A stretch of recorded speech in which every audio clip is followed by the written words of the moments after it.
নমস্কার।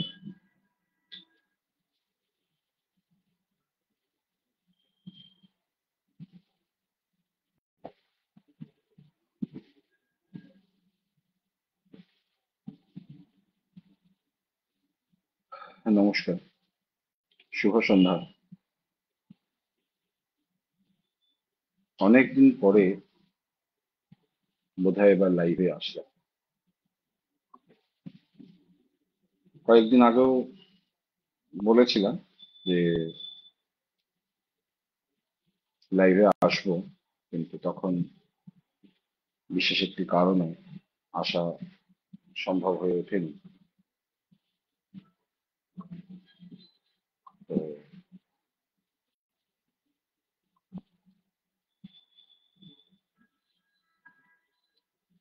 যথারীতি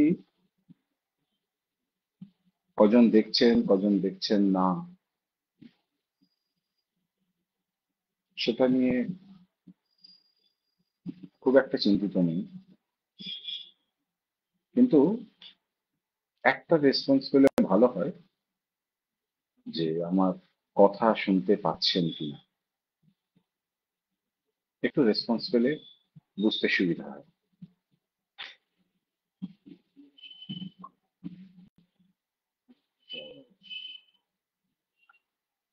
আসলে কিছু কথা না মনের মধ্যে ঘুরছে বেশ কিছুদিন ধরে, যেগুলো মনে হলো যে জাস্ট একটু শেয়ার করা।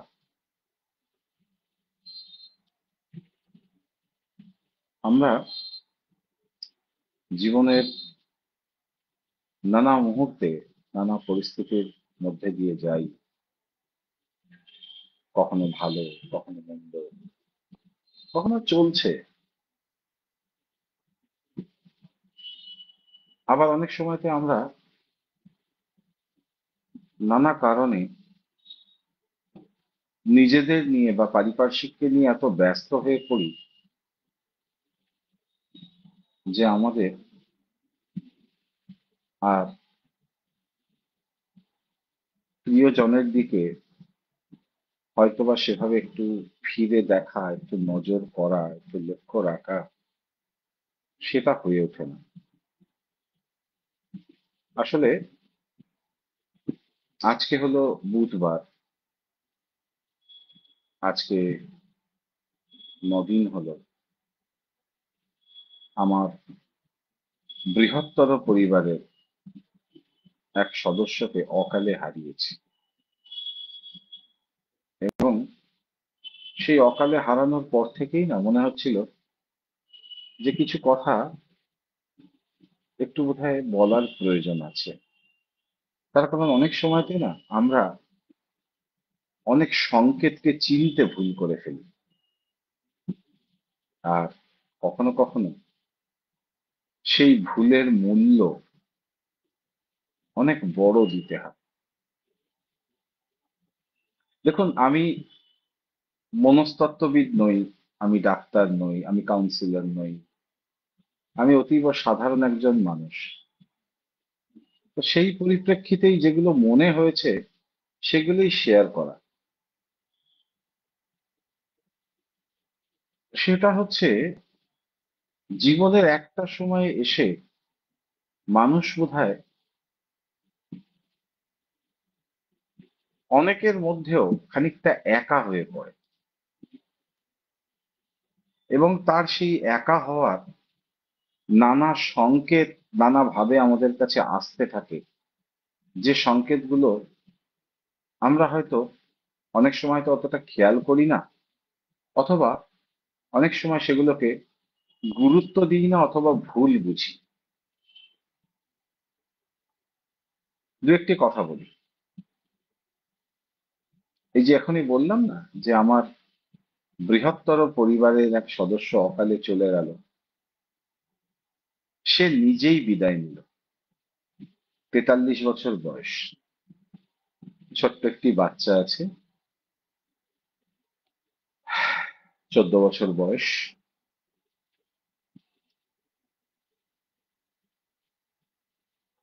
তাকে অনেকদিন ধরে দেখতাম যে দিনের একটা বড় সময় মোবাইল নিয়ে নিজের একটা পেরিফেরির মধ্যে আছে। খালি তাকে বলে বলছি না, এবার আমরা শুধুমাত্র তার ঘটনার থেকে বেরিয়ে আসি। আমি এরকম দেখেছি। ইনফ্যাক্ট আমি নিজেও সেই পরিস্থিতির মধ্যে দিয়ে গেছি। অনেক সময়তে না আমরা বুঝতে ভুল করি। আমরা বলি, আমরা ভাবি যে সে মানুষটা হয়তো মোবাইলের মধ্যেই ডুবে আছে। এমনও হতে পারে সেই মানুষটা হয়তো পারিপার্শ্বিকতা থেকে নিজেকে একটু আড়ালে রাখতে চাইছে, নিজেকে একটু সরিয়ে রাখতে চাইছে। নিজের মগজকে সে হয়তো একটু অন্যদিকে এনগেজ করে রাখতে চাইছে। সে বাস্তব জগৎ থেকে হয়তো একটু সরে থাকতে চাইছে। আর তার সামনে যে রূঢ় বাস্তবটা রয়েছে, সেই রূঢ় বাস্তব থেকে সরে থাকার একটা মাধ্যম হয়তো তার কাছে সেই মুহূর্তে তার মোবাইল ফোনটা।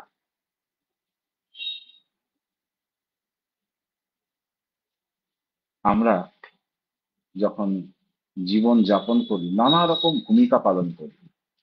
মা, বাবা, কাকা, কাকিমা, মামা, মামি, বোন, দিদি, পিসি, মেসো, নানা রকম ভূমিকা আমরা পালন করি।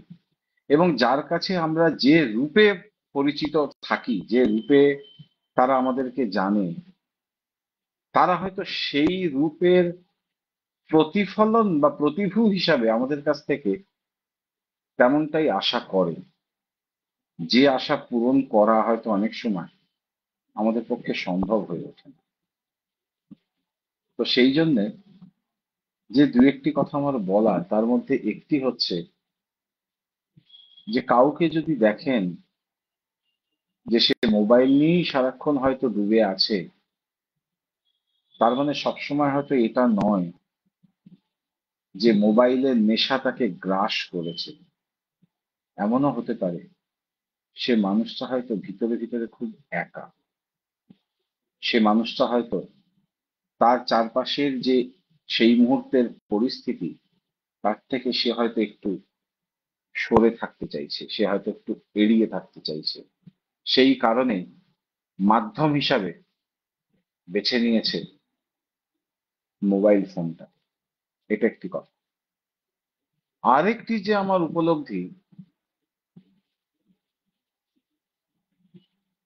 যদি কাউকে দেখেন যে একটি মানুষ যে হয়তো আপনাকে অনেকদিন ফোন করে না, বা হয়তো মাঝে মাঝে ফোন করে, কিন্তু হঠাৎ একদিন দেখলেন বা কোনোভাবে আপনি জানতে পারলেন যে সেই মানুষটা হয়তো আপনাকে এবং সেই সঙ্গে তার পরিচিত আরো কিছু মানুষকে সে পর পর ফোন করে যাচ্ছে। আমার যেটা অভিজ্ঞতা হলো বা আমার যেটা অভিজ্ঞতা হয়েছে, সেটাতে বলে সাবধানতা অবলম্বন করা দরকার। একটা মানুষ যখন তার পরিচিত জনদের, নিকট জনদের পরপর ফোন করতে থাকে কোনো একটা সময়, কোথাও একটা বোধহয় সাবধান হওয়া দরকার। তৎক্ষণাৎ। তার কারণ, যে ঘটনাটা আপনাদের বললাম যে 9 দিন আগে ঘটেছে, সেখানেও কিন্তু সেই একই জিনিস হয়েছে।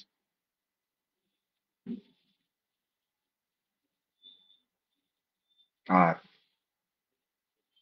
আরেকটি কথা বলবো, সেটি হচ্ছে যদি কারো সোশ্যাল মিডিয়া পোস্টে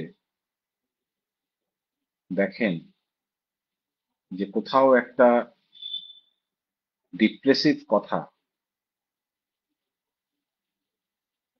আপনার প্রত্যক্ষভাবে পরিচিত হন বা না হন, একটু যদি সম্ভব হয় মানুষ হিসাবে তার সঙ্গে সংযোগ স্থাপনের একটা চেষ্টা করবেন। এবং আপনাদেরকে আমি বলি যে এরকম ঘটনা বেশ কয়েকবার ঘটেছে, যেখানে কারোর ফেসবুক পোস্ট দেখে, কারোর হোয়াটসঅ্যাপ স্ট্যাটাস দেখে আমি তাকে ফোন করেছি।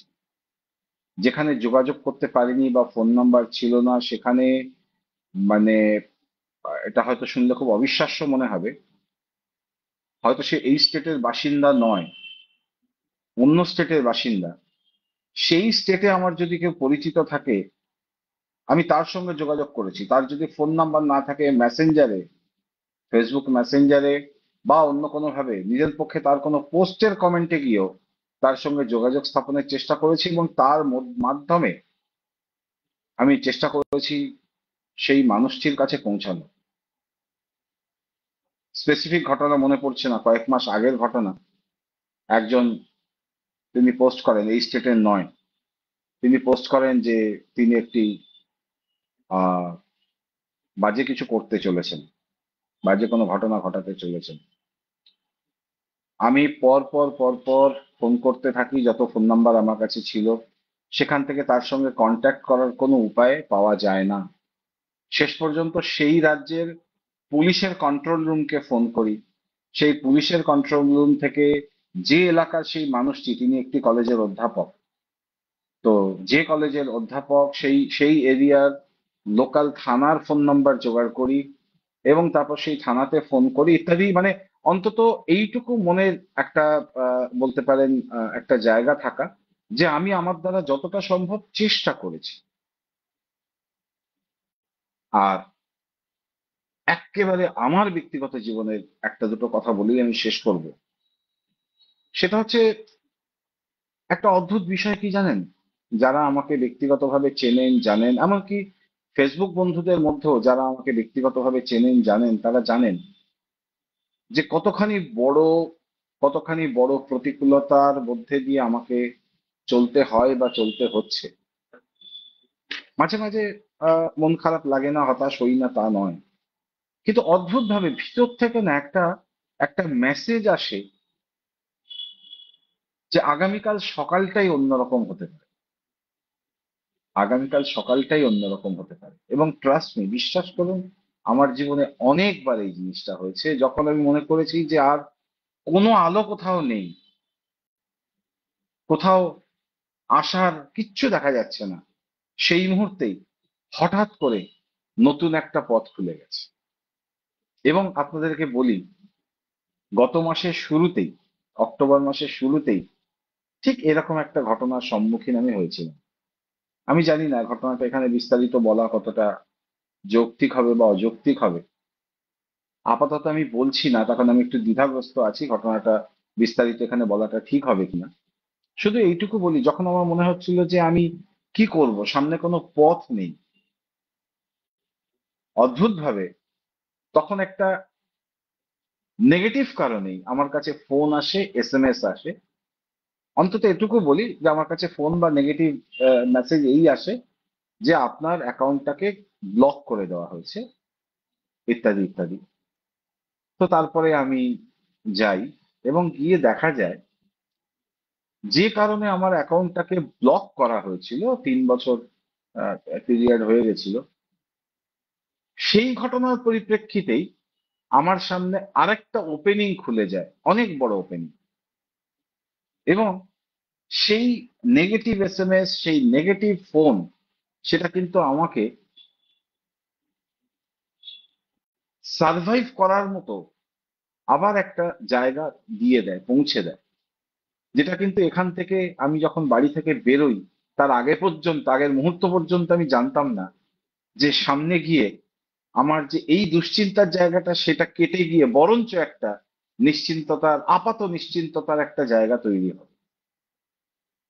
ট্রাস্ট মি, আমি এখনো লড়ে যাচ্ছি, এবং অদ্ভুতভাবে ঈশ্বরের অসীম কৃপা বলবো, আমি লড়াই করি, লড়াই করতে ভালোবাসি, এবং মনে কখনো নেগেটিভ চিন্তা আসে না। তার কারণ দুটো জিনিস। একটা হচ্ছে, হিন্দিতে একটা কথা আছে, কল কো কিসনে দেখা। আগামীকালকে সকালটা কেউ দেখেনি, আপনি দেখেননি, আমি দেখেনি, সে দেখেনি, কেউ দেখেনি। যখন আগামীকাল সকালটা আসবে, তখনই আপনি আগামীকাল সকালটাকে দেখতে পাবেন। আজকে এই মুহূর্তে হয়তো আপনার মন খারাপ, আজকে এই মুহূর্তে আপনি হয়তো হতাশ হয়ে পড়ছেন, আপনি আজকে এই মুহূর্তে হয়তো ভেঙে পড়ছেন। দেখবেন কালকে সকালটাই হয়তো একটা নতুন আশার আলো নিয়ে আসবে আপনার সামনে। কেন জানেন? সেখানে একটা ইংরেজিতে কথা আছে যে when going gets tough, tough gets going.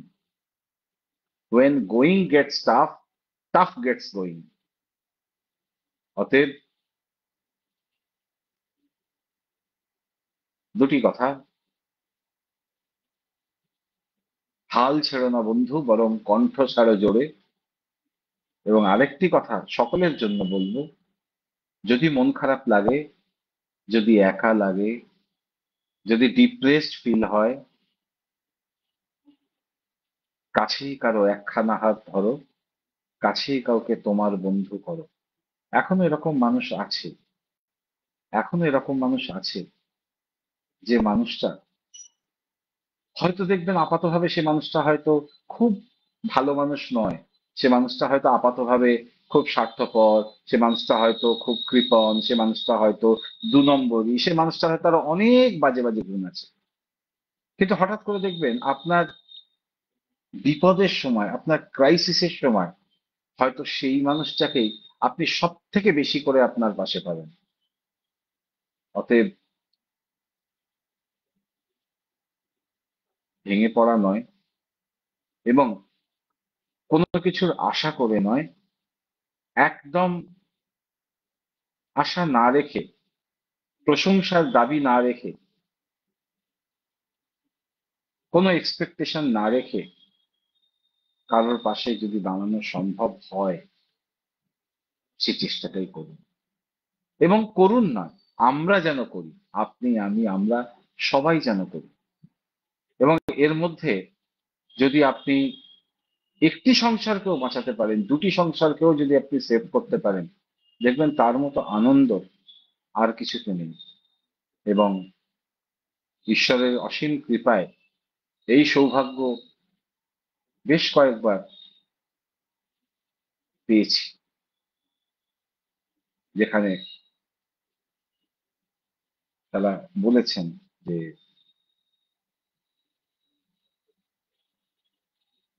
এবং আমারও আমারও আমি বিশেষ করে আমার বন্ধুদের কথা বলবো, মানে সত্যি কথা বলতে একজন বন্ধুর নাম করলে আরেকজন বন্ধু হয়তো ভাববে আমার নামটা করলো না, কিন্তু আমার যে বন্ধুটির নাম আমি সবসময় করবো, যার কাছ থেকে আমি এখনো অব্দি শিখি যে কিভাবে কোনো স্বার্থ চিন্তা না রেখে, কোনো ভাবনা না রেখে মানুষের পাশে দাঁড়াতে হয়।